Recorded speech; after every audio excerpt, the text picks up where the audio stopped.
about to hear is true. The names have been changed to protect the innocent.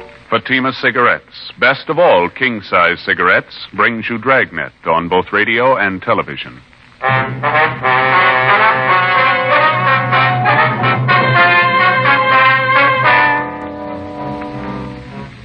You're a detective sergeant. You're assigned to burglary detail. For more than 2 months, a wave of safe burglaries is apparently it's the work of professionals. The jobs are well planned, well executed. There's no lead to the whereabouts of the suspects. Your job, get them. Compare Fatima with any other king-size cigarette. Yes, compare Fatima with any other king-size cigarette. 1.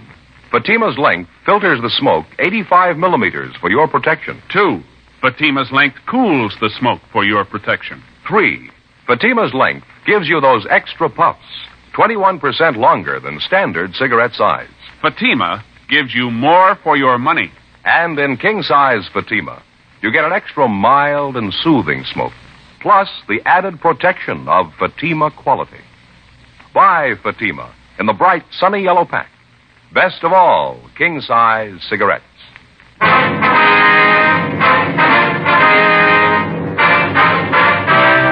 Dragnet, the documented drama of an actual crime. For the next 30 minutes, in cooperation with the Los Angeles Police Department, you will travel step by step on the side of the law through an actual case transcribed from official police files.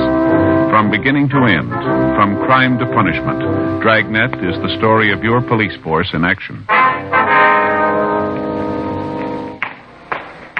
It was Sunday, June 8th. It was warm in Los Angeles. We were working the day watch out of burglary division, safe detail. My partner's Bill Lockwood. The boss is Captain Wisdom. My name's Friday. I was on the way back to the office, and it was 8:36 a.m. when I got to room 45, burglary division.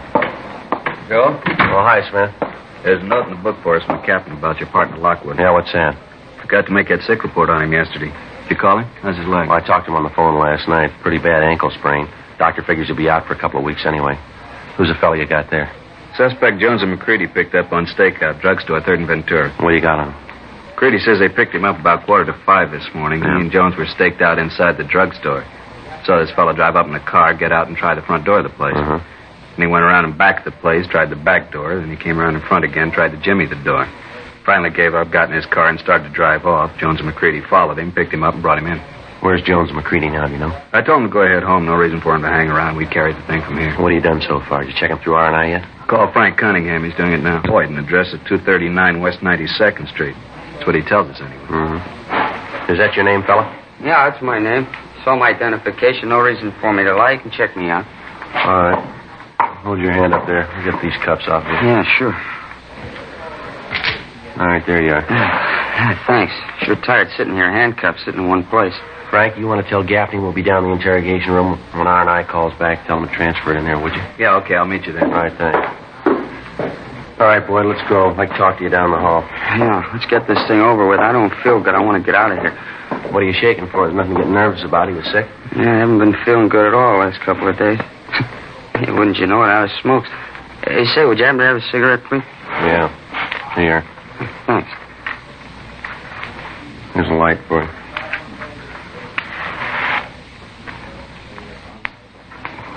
Yeah, I got it. Thanks. All right. Turn around a minute, will you? Let me look at your eyes. Huh? Turn around. All right, let's go.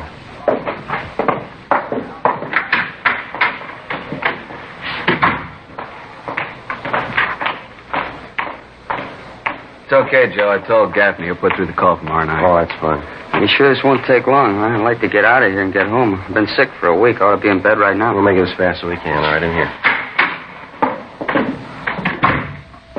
Have a chair, Boyd. Yeah. All right, mister. You say you're not feeling well, you're tired, you want to go home. So are we. We've been working all night. Now, how about getting to the bottom of this thing? Oh, sure, I'm all for it. Try to explain to the guys who picked me up. I don't know what it's all about. Ask me anything you want. Now, let's start it here, Boyd. What were you doing out there hanging around that drugstore at 4:45 this morning? It's the same thing I told the other officers. I was sick. I wanted to get something for my nerves. Jumpy as a cat. Couldn't sleep. Well, the drugstore was closed. That was pretty obvious, wasn't it? Yeah, that's right, it was. I just drove up there, tried the door, and I saw the joint was closed, so I left. That's all there is to it, just what I told the other No, officers. that's not true, Boyd, and you know it isn't. You hung around the store for more than 10 minutes. You tried the front door, then you waited a couple of minutes, you went around to the back. You tried to get in back there, you couldn't make it, so you came around front again. You tried to jimmy the front door, didn't you? No, that's not it. You got it all wrong. How about this, Boyd? This your crowbar? Yeah, what about it? Just a car tool used to fix flat tires. Carry it around all the time in the car. You carry it on you? No, not all the time. I just happen to have it, that's all. Now, look, Boyd, that's not going to get it. The officers that picked you up saw you using this bar on the door of that drugstore. I thought you were willing to get on to facts. You were going to square with us. How about it? Sure, I'll square with you. I wanted to get over as much as you do. Just tell me what you want to know. All we want is the truth. This address on your ID, the one you gave us, is that your true address? You're living there now? Yeah, that's right. Check it out if you want. I'm not lying. No reason to lie. We think there is. This address of yours is just about 10 miles away from where you were picked up. Now you tell us how much sense it makes driving 10 miles to a drugstore at 4:30 in the morning. Well, I had to. I was sick. It was the only place open. You're lying and you know it, mister. You had to pass at least 2 all-night drugstores on the way. Why couldn't you stop at one of those? I didn't see any stores open. I was sick. I just kept driving until I spotted a place I thought was open. Looked to me like it was open. A lot of lights in the window, inside the store, too. I didn't know it was closed, so I tried the door. You usually try doors with a crowbar, Boyd? Oh, look, what are you getting at? You think I was trying to break in that place? Yeah, that's what we think. Well, what for? Well, I want to break in there. I wanted to get something for my nerves, that's all. I wanted to find a drugstore. Why should I break or open a place and just get a bottle of medicine? Huh? We don't think you were looking for medicine, Boyd. Well, then what was it? Well, what do you figure? This is what we figure, mister. You were going in that store to burglarize the safe. The area's the same, the time element's right, so's the type of business. The M.O. matches right down the line. I don't know what you're talking about. 6 safe jobs in the last 2. I don't know what you're talking about. It's the truth. I'm not a burglar. You got me wrong. I never touched a safe in my life. How many times you been arrested, mister? Huh? How many times you been arrested? Well, a couple of times. I've been picked up. Nothing serious, though, so help me. It's the truth. I never touched a safe in my whole life. It's not going to do much good lying to us, Boyd. We'll get everything we need from records. Well, I got a record. I ain't denying that, but I'm no burglar. Then what were you doing at 4:45 this morning trying to get in that drugstore if you're not a burglar? I tried to explain to you. I wasn't trying to break in. I needed some medicine, something for my nerves. I thought the place was open. I'm a sick man. I swear on a Bible officer. That's just the way it was. I get it. Yeah, Friday talking. Oh, yeah, come on. Charles Boyd. Yeah, that's right. That's him. What do you got? Uh-huh. All the same. I see. Give me the last 2 arrests. No, the last 2 arrests again. Yeah. May 9th, May 22nd. All right, Cunningham. Yeah, thanks very much. Frank, you got that folder there, those crime reports? Yeah, here you are. What do you have to say? Boyd was in custody May 9th, May 22nd. What was he in on? Narcotics. He's a user. Long record. It's all the same, though. Never been picked up for anything but narcotics. Just about rules him out, huh? 9th and the 22nd. If he was in jail, he couldn't have had anything to do with those last 2 judges. That's about the size of it. You got it straight now, huh? I told you. You thought I was lying, didn't you? I'm no burglar. You know what my record is. I never touched a safe in my life. Just checking it out, Boyd. Sometimes it happens this way. Sure. No hard feelings. I'll take off now and go home. I'm not feeling well at all. I guess it's okay if No, you just sit still, Boyd. You're not going yet. What do you mean? Red tab on your card down at the Record Bureau. Your last arrest, May 22nd, violation State Narcotics Act. You went out on a $1,500 bail. Yeah, that's right. It was all legal. I paid for it. Why didn't you show up for your preliminary hearing? We got a bench warrant for your arrest. Oh, no, they wouldn't do that to me, would they? I was sick in bed. I couldn't make it to court. You just look at me. You can tell, can't you? I ought to be in bed. Yeah, you don't look good at all. Of course I don't. I'm a sick man, really sick. I would be in a hospital. Well, maybe that's where they'll send you. We continued questioning the suspect, Charles Boyd, who finally admitted that he'd gone to the drugstore early that morning for the purpose of burglarizing the place to obtain narcotics. He told us it was his first attempt at burglary, and further interrogation proved beyond a doubt he had nothing to do with the current wave of safe burglaries. He was booked on the bench warrant, and narcotics detail was notified of his arrest. For all practical purposes, we were right back where we'd started from 2 months before, when the campaign of safe jobs first started. Boyd was just another in a long line of possible suspects who had to be tracked down and checked out. In the final analysis, they meant nothing to the case, but tracking them down and checking them out meant long hours of legwork, days, even weeks, and then more hours spent interrogating them. Boyd typified the possible suspect. He added nothing, but he couldn't be ignored. In the weeks that followed, stakeouts continued in the general area where the safe burglaries had been operating. No further leads. The investigation went on. On June 17th, Frank Smith and I drove out to the San Fernando Valley to check a lead on a possible suspect we'd gotten from one of our informants. Was that the possible suspect, an ex-convict by the name of Mark Chandler, who'd served time for burglary, had apparently come into some money recently. Through the parole office, we located Chandler on a chicken ranch just outside of Van Nuys. Yeah, I've been out here almost 3 months now. Nice life. Pretty hard work, though. Got a few routine questions for you, Mark. Like we told you, we're from burglary detail. I guess you know why we're out here. Yeah, I think I get the idea. I admit there was a time when you wouldn't be very welcome, but right now it's different. Anything I can do to help, it's all right, fellas. We're going to lay it right on the table for you, Mark. You own this place, do you? Yeah, that's right. Me and my brother. Where'd the money come from? My brother. He set the whole thing up. You say you and your brother. Whose money bought the place, Mark? Well, my brother made the down payment. You can check on it. The whole deal went through escrow right down here at the local bank. What's the deal, anyway? Didn't you check with my parole officer? Yeah, we checked with Galloway. He told us you were still on active parole. You were running a chicken ranch. Didn't say it was for your brother, though. Well, I thought I filled him in on it. I didn't have enough cash to swing the deal. My brother put up most of the dough. I only had $800. Uh-huh. That's your car back there in the driveway, Mark? No, it's my brother's. Nice one, huh? Yeah. I got permission from the parole officer to drive. Say, would you mind walking back with me to the Brooder Shack? I got a new batch of Rhode Islands in this morning. Day-old chicks. Got to be sure the heat's right. Yeah, all right. There's a lot of work around a place like this. I just built those pens there. Uh-huh. They're nice. Good-looking flock of chicks there, wouldn't you say? 4 weeks old. Those are barred rots. Notice how they're starting to feather out already, getting nice and heavy? Make wonderful fryers, you know. Oh, that's all? Oh, yeah. Just a minute. Hey, will you look at that mash rack? They like fiends. I just filled that thing an hour ago. That's where the money goes. You know that mash goes for better than $5 a sack? Look, we don't want to take too much of your time, Chandler. We can see you're busy. We got a couple of dates we'd like to check with you. Where you were, what you did. Oh, sure, fellow. Just let me check the temperature in the brooder house here. It won't take a minute. Hey, come on in. All right. They're pretty cute when they're small, huh? Let me see here. Just look at that, huh, Joe? Piled all over each other. Must be more than 1,000 of them. Yeah, at least. Yeah, just right. 89. Gotta watch them pretty close the first week. Fell up the road, lost a big batch last week. Heating element in the brooder went out overnight. Oh, yeah, gotta shove that door hard. Sticks a little. Yeah, I'll get it. Okay, what else was it, officers? I'm glad to help you any way I can. Those dates we want to check, Mark. It was almost a month ago, the week ending May 7th. Yeah. Can you account for your time on that weekend, where you were, what you did? The 7th? Yeah, let's see. Yeah, I was here. Any way of proving that? Yeah, I think so. I started here the 23rd of April. Been here every night since. Anyone we can check with on that? Well, my brother and his wife. They were here, they can tell you. Neighbors, too. They come over for cards on the weekend. Come to think of it, I remember my parole officer was out to see me one of those weekends. I'm pretty sure of it. You can check with him. All right, Mark, thanks. Hey, what's the pitch anyway, Sergeant? Safe jobs around town, is that it? That's it. You heard anything, Mark? Any rumbles at all? No, sorry. This job keeps me pretty close to home. I don't get around at all.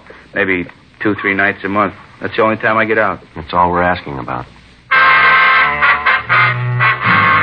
Before we left the suspect, Mark Chandler, we called his parole officer, and he substantiated the fact that he'd visited with Chandler on the night of May 7th, the date of one of the safe burglaries. We checked with his brother, his sister-in-law, and the neighbors, and all of them fully corroborated his story. Before we left, we were satisfied that Chandler had nothing to do with the safe burglaries. It was just another of the more than 100 possibles that we'd checked out in the course of the investigation. On June 22nd, we got a lead on still another one. It came from the proprietor of a fix-it shop on West Pico Boulevard near Normandy. We drove out to interview him. Yeah, just a minute, officers. Be with you in a minute, all right? Yeah, okay. Have to get these keys made. The lady will be back soon. Says she needs them. What time you got, Frank? 10 to 12. Getting hungry? Well, I didn't have much breakfast. How about dropping by Felipe's, all right? Suits me. I could use a good French dip sandwich. Haven't been down there for a while. Yeah. All right, officer. Sorry to keep you waiting. I had to get the keys done. I promised the woman. That's all right, Mr. Van Owen. Well, what was it you wanted to see us about? Well, I don't know, to tell the truth. Maybe it's something, maybe it's nothing at all. I just don't know. Figured I ought to let somebody know about it. Yes, sir? A young fellow was in here the day before yesterday. Said his name was Ralph McKinley. Told me he lived around the neighborhood, but I don't think I ever saw him before. He didn't act right to me. Mm-hmm. Said he's an inventor. I doubt it, though. He just didn't look the part to me. Young fellow, you know, dresses pretty flashy. Never met an inventor that looked like that before. Well, what do you want with you, sir? He wanted me to make up a piece of machinery for him. He said it was a special part of a new gadget he was working in. He brought in his own drawing of the thing. I got it down here someplace. Well, what did the young fellow look like? Would you remember that? Oh, typical pool room cowboy, I guess. About 29, 30 years old. Thin side, tall. Got a lot of gray hair for a young fella. His hair was almost gray. Here's the drawing. This is what he wants me to make up for him. What do you figure it's supposed to be? Miss McKinley said it was part of a new hydraulic press he's working on. I got a few doubts about that. How do you mean? Oh, I've been tinkering around in this business long enough to know what goes into a hydraulic press. Can't see where this thing fits in at all. Well, what's your idea on it? I think it's a pull. Only one job they're any good for. Yeah. Breaking into a safe. Before we left the fix-it shop, Van Owen gave us a complete description of Ralph McKinley, the man who'd ordered the gadget made for him. We showed him several mug shots of possible suspects, but he was unable to make any identification. Van Owen told us that McKinley said he'd call back in about 3 or 4 days to pick it up. Except for the man's chance remark that he lived in the neighborhood, Van Owen had no idea as to his whereabouts. 12:10 p.m. We drove back to the office and made arrangements for an immediate stakeout at the fix-it shop. Then we checked the name and description of Ralph McKinley through R&I and through the stats office. It got us nothing. As far as we could find out, he had no previous criminal record. The end of the week came and went. The man known as McKinley failed to show up at Van Owen's fix-it shop to pick up the article that he'd ordered. 8 o'clock Monday morning, June 28th. We got the report when we checked in for work. Despite all precautions, another safe job had occurred over the weekend, this time at a liquor store on South Alvarado. The time, the area, and the M.O. were generally the same. Frank and I drove out to the location. The store was located in the middle of the block, directly beneath an apartment hotel. 2 of the rooms on the second floor of the hotel were situated above the liquor store. In one of these rooms, a hole had been ripped in the floor, a hole large enough to allow a man to pass through it and gain access to the liquor store directly beneath. After we checked over the room, we put in a call for Ray Pinker and the crime lab crew. Then we went downstairs to interview the manager of the hotel, Clyde Winters.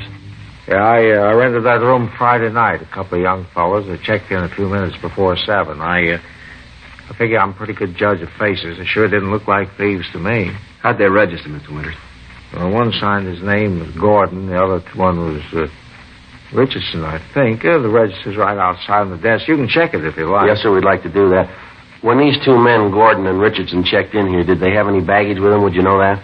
Oh, yes. Yes, they had baggage. They took most of it with them, though. They left a few old clothes behind. They must have left for the back way. Sometime late Sunday night, I figure. Imagine tearing up the floor of that room. The lousy bums. I'd sure like to get my hands on them. Did they have a car, do you know? Yeah, they had a car. I got the license number, too. You think you'd recognize the 2 men if you saw them again? Oh, I'd peg them in a minute. You sure of that, are you? Also, I'd know him in a minute, especially the young fellow Richardson. He couldn't have been more than 27, 28 years old. Yeah. Hair was gray, almost completely gray.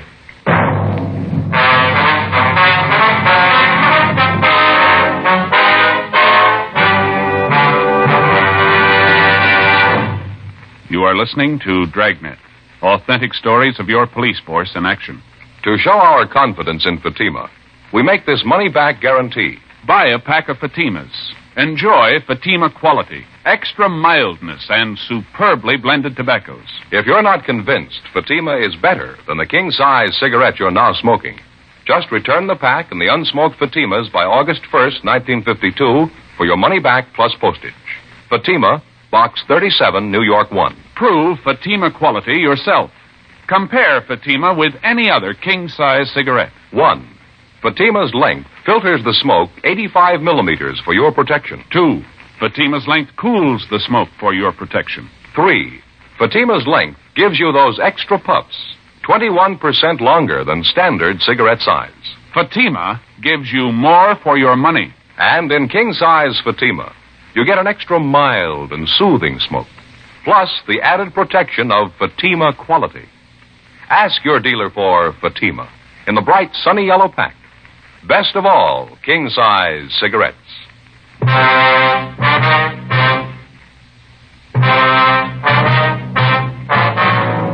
Monday, June 28th, 8:55 a.m. The crime lab crew arrived at the scene of the latest safe burglary, the liquor store on South Alvarado, and began their investigation.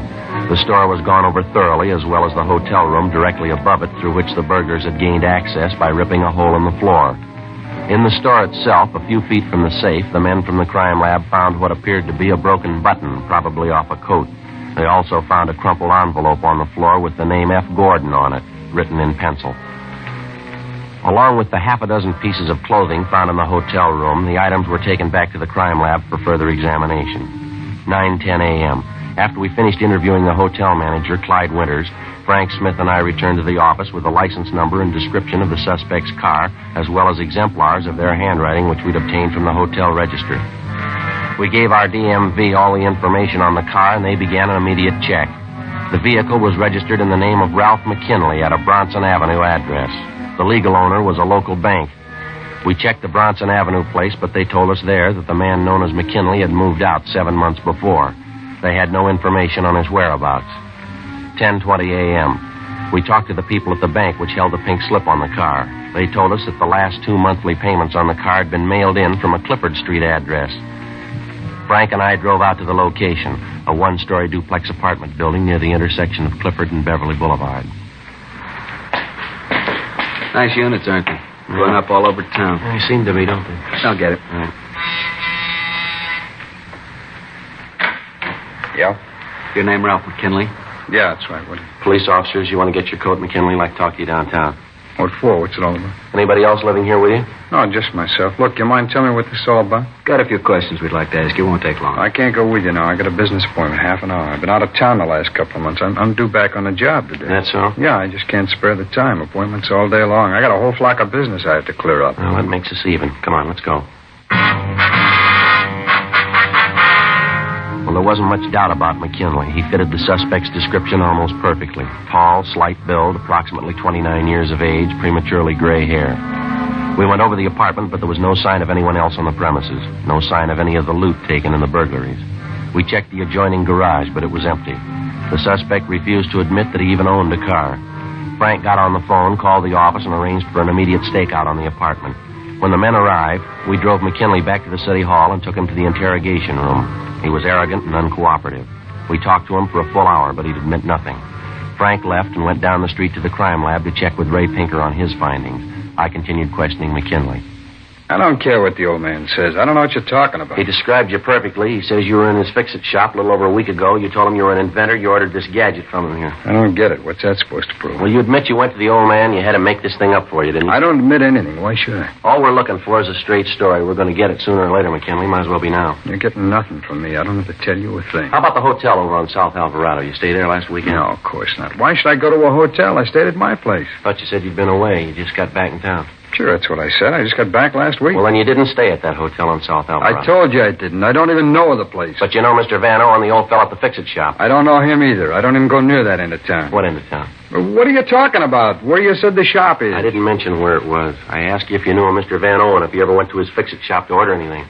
Look, what are you lying for? What's the angle? No angle, McKinley. I told you I like to have a straight story, that's all. Well, you got it, mister. You heard everything I have to say. I don't know any old man. I don't know anything about that hotel. Friday talking. Yeah, Don. How'd it go? Uh-huh. I see. Yeah, we'll pick it up.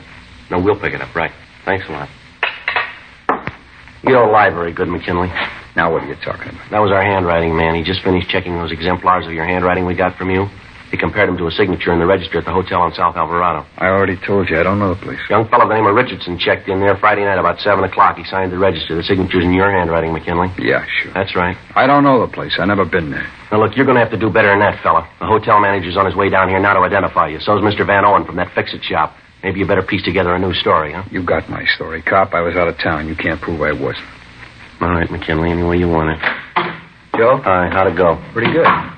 Ray Pinker finished checking that stuff at the crime lab. Here's a report on it. Thank you. Just about sews it up, no doubt about it.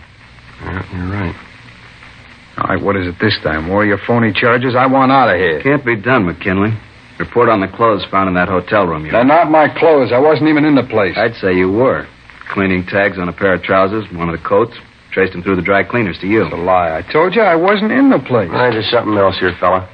They ran tests on all the clothes they found in your room. They found particles of fire clay from the safe that you broke into down below in the liquor store. Your coat, your trousers, they were covered with this stuff. Save your breath, will you? I'm not And when you ripped up the floor of that hotel room, you picked up something else on the clothes. Particles of floor varnish. Small bits of wood, they all tie in. You through? No, not quite. A piece of broken coat button we picked up a couple of feet from the safe. They matched it up with one of the buttons on your coat, a broken one. The pieces fit perfectly. McKinley. How about it? Got my story. No, you got a lot to explain. I'll take my chances. What's the pitch, McKinley? You know you got to come up with a story. It might as well be now. There's no story to it. I was out of town. I told you that. Why don't you get off it, mister? It's not going to take much to make a liar out of you. You know that, don't you? Oh, look, why don't you get off my back, the two of you? I told you everything I'm going to tell you. Sit down, McKinley. I'm getting out of here. Sit down. All right. Go ahead. I can wait it out as long as you can. I doubt that. I'll get it. All right. Smith speaking. How's it? Oh, yeah, Jim. What is it? That's right. When? Mm-hmm. Fine. Yeah, thanks. Piece of news for you, McKinley. Yeah? Your partner came back to your place a few minutes ago. Our men picked him up. They're bringing him in now. That is news to me. I don't have any partner. I'm in business for myself. That's what your partner figures. Tell me he claims you got all the money. He thinks you were trying to run out on him. Oh, what money? Look, I showed you my wallet. You know how much I got. Now, we're going to ask you just once more. You got it. There's nothing else to say. All right, Frank. Yeah, let's book him in. According to Rogers, his partner's willing to talk. We'll get the story from him. All right, McKinley, let's go. What do you mean, go where? Main jail. We're booking you in. Come on, let's go. Go ahead. Yeah, come on.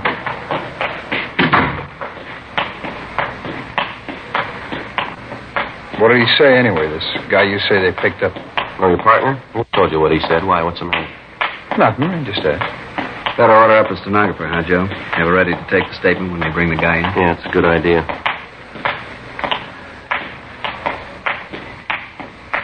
Sergeant? Yeah. Let's go back, I'll tell you.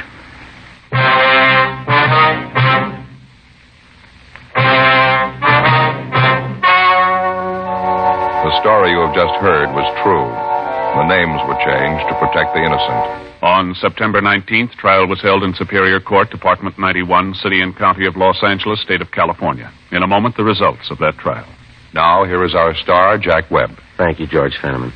Friends, just a parting word about Fatima. I know a lot of you have promised yourself that you'd give Fatima's a try, but, well, you just haven't gotten around to it yet. So I'd appreciate it if you'd kind of keep us in mind the next time you buy cigarettes and ask your dealer for Fatimas. You'll find Fatima gives you more for your money. Compare them with any other king-size cigarette, and you'll find Fatima does have a better flavor and aroma. You'll like its extra mild and soothing smoke. Tomorrow, buy Fatima. Best of all, king-size cigarette.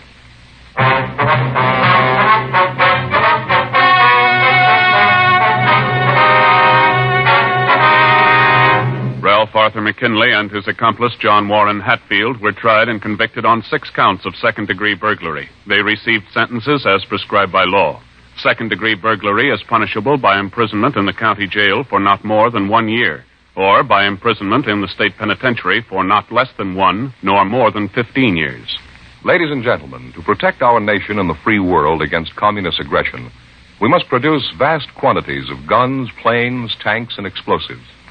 Defense of our country against aggression abroad and inflation at home depends on our ability to fill both our military and civilian requirements. Remember, the better we produce, the stronger we grow.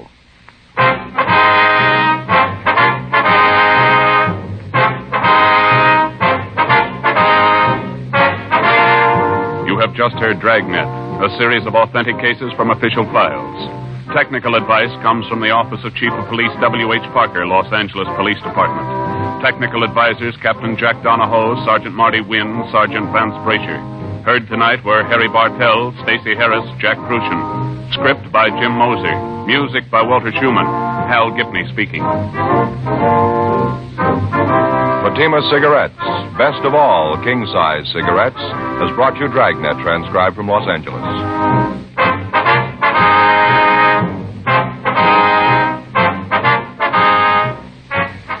There's more adventurous entertainment with Night Beat next on NBC.